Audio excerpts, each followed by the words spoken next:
Dare Ogunbowale was the hero of Wisconsin's overtime win over Nebraska this past Saturday, scoring that game-winning touchdown in overtime to lead the Badgers to a victory which could go a long way towards settling the Big Ten's West Division.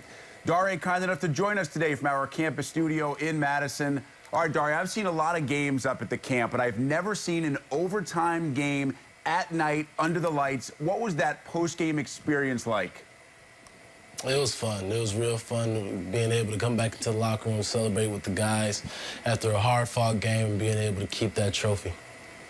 You had over 100 yards on just 11 carries, if I recall correctly. Why were you able to run so effectively throughout the evening? The O-line was just doing a great job, and Coach Settle, our running back coach, always talks about we're able to have big plays once the O-line and the wide receivers are both on the same page blocking and things like that. So it was working well for us, and we stayed with it and ended up working out in our favor in the end. How much healthy and friendly competition is there between yourself, Corey Clement, and the rest of the Badger running backs? A lot. There's a lot of competition. I mean, we know that me pushing them is going to make me better and make them better, you know. So, I mean, the whole running back room, we're always in competition, and we kind of, you know, are excited to see our fellow guys doing well, but at the same time, I mean, we know that we want to be out there and making the plays for the team as well. Now, I did that on purpose, and you were nice enough not to correct me because, of course, it's not Corey Clement, it's Corey Clement. And he's not the only guy in that backfield who has his name mispronounced. We've done a lot with him, a lot of stories on how nobody can get his name right, but I'm guessing your name gets screwed up even more often. What's the worst you've ever heard?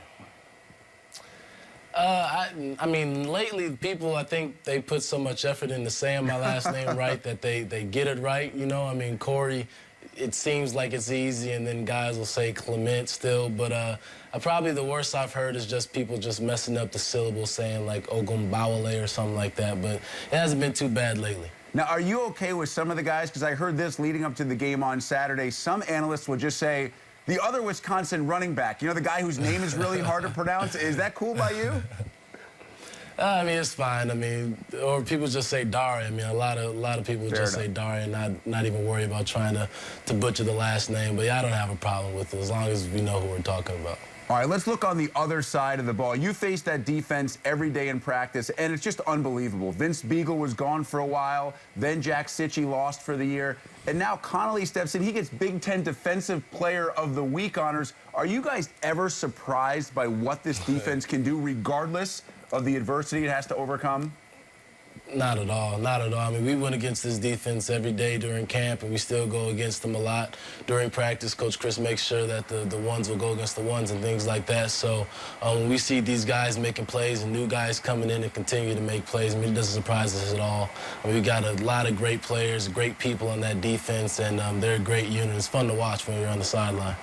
I know you guys still have 4 games, very important month left, but there's no doubt that win goes a long way in what will be a race toward representing the West in Indianapolis. What do you guys take away from that win as you look forward to the last 4 games of the regular season?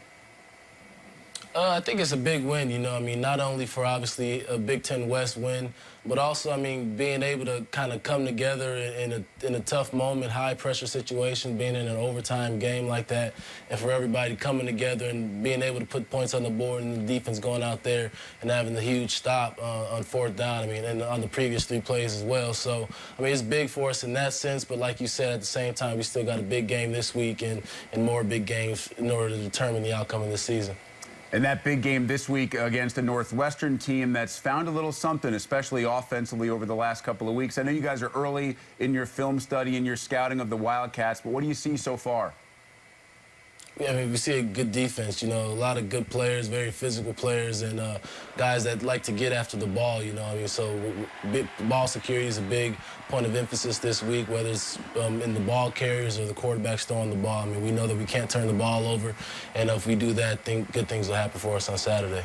I know you guys have faith in both Alex Hornibrook or Bart Houston, regardless of who is under center. Does your job change? Does the offense, do you feel, change at all based on which guy is taking snaps? No, not at all. I mean, we know whether Bart's out there, Alex out there, whoever's out there is going to be able to make plays for us, you know. So, I mean, we don't worry about that. Both guys get a lot of reps in practice, so, I mean, it's not anything different when one of them's in the huddle versus the other. So, I mean, we're real comfortable with both guys under center, and we just want to go out there, and whoever's out there, just make plays for them and catch the ball. All right, last one for you. I don't want to ruin your status ahead of time or let people know where you're going to be, but are you interested in, will you be watching the first College Football Playoff Committee rankings release tonight to see where you guys fall?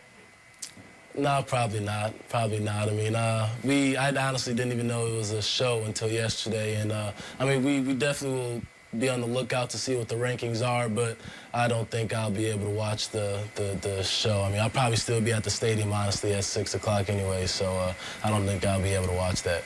Trust me, I'm guessing that Badger fans think that is absolutely the right answer. Dare Ogunbowale, great game this past weekend. Congrats on the win and best of luck the rest of the year. Thank you very much.